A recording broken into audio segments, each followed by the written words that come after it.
Bismillahirrahmanirrahim. Assalamu alaikum dear student. I am Amreen Ibrar. Our topic is estimation chapter 3 exercise 3C from book D1 7th edition question number 1. Priya evaluates 218 divided by 31 using a calculator and she says that answer is 70.3. Without doing the actual calculation, use estimate to determine whether Priya answer is reasonable.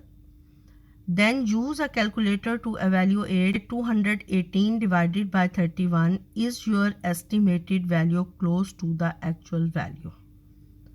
अब देखिए students, वो कहता है कि प्रिया ने ये calculator से value हमें बताई. समटाइम बच्चे कैलकुलेट भी करें, कैलकुलेटर से तो गलत वैल्यू भी तो कैलकुलेट कर सकते हैं ना. तो वो यही काम किया है प्रिया ने. इसने गलत वैल्यू को कैलकुलेट करके वो बता दिया हमें कि ये 70.3 है. लेकिन कॉमन सेंस की बात है कि अगर हम 210 को 30 से डिवाइड करें तो भी आंसर 7 आता है ना. तो 70 तो कभी भी नहीं आ सकता. तो वो कहता है कि आप पहले इसको एस्टिमेटेड वैल्यू से कैलकुलेट करें और फिर एक्चुअल कैलकुलेट करें और फिर बताएं कि क्या प्रिया का आंसर जो है वो रीज़नेबल है कि नहीं है. लेकिन सबसे पहले स्टूडेंट्स हम इसकी एस्टिमेटेड वैल्यू ले लेते हैं. 218 के नियरेस्ट कौन सी एस्टिमेटेड वैल्यू होगी? देखें 220 भी ले सकते हैं ना 218 के नियरेस्ट. हम इसको 220 ले लेते हैं. डिवाइडेड बाय 31 के नियरेस्ट कौन सी वैल्यू होगी? 31. अब इनको डिवाइड कर देते हैं. 220 डिवाइडेड बाय 30. 0 0 से कैंसिल हो गया. 22 डिवाइडेड बाय 3. 3 7 21. 1 आ गया. उसके बाद ये आ गया 0. डेसिमल लगाकर 0 कर दें. 3 3 9. ये अब हमारे पास नॉन टर्मिनेटिंग फ्रैक्शन बन गया. लेकिन स्टूडेंट्स, जब हमने 22 को 3 से डिवाइड किया तो ये एंडलेस प्रोसेस स्टार्ट हो गया. 9 9 आता जाएगा, यानी ये ऐसे कंटिन्यू रहेगा. तो इसको हम कहते हैं नॉन टर्मिनेटिंग, यानी इसका एंड नहीं हो सकता इस डिवीजन का. स्टूडेंट्स, हमारे पास इसको डिवाइड किया तो आंसर क्या आ गया? 7.33.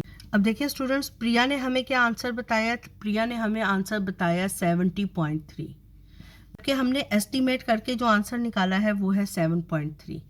It's mean Priya answer is not responsible. तो हमसे वो यही कहता है कि बताएं कि प्रिया का आंसर रिस्पॉन्सिबल है कि नहीं. Priya's answer is not responsible.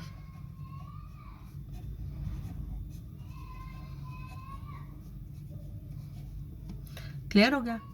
अब हमने ये एस्टिमेट करके वैल्यू निकाल ली. अब स्टूडेंट्स, हम कैलकुलेटर से इसकी एक्चुअल वैल्यू भी फाइंड करके देखते हैं. हो सकता है कि हमारी एस्टिमेशन गलत हो.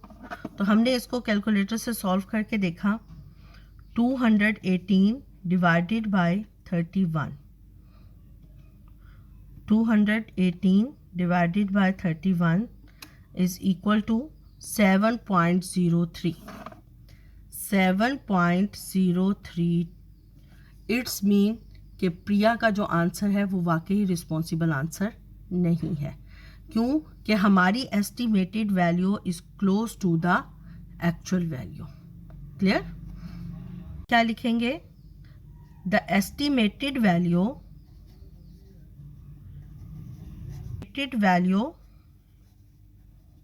Is close to the actual calculated value. Actual calculated value भी हमने कैलकुलेटर से ली है.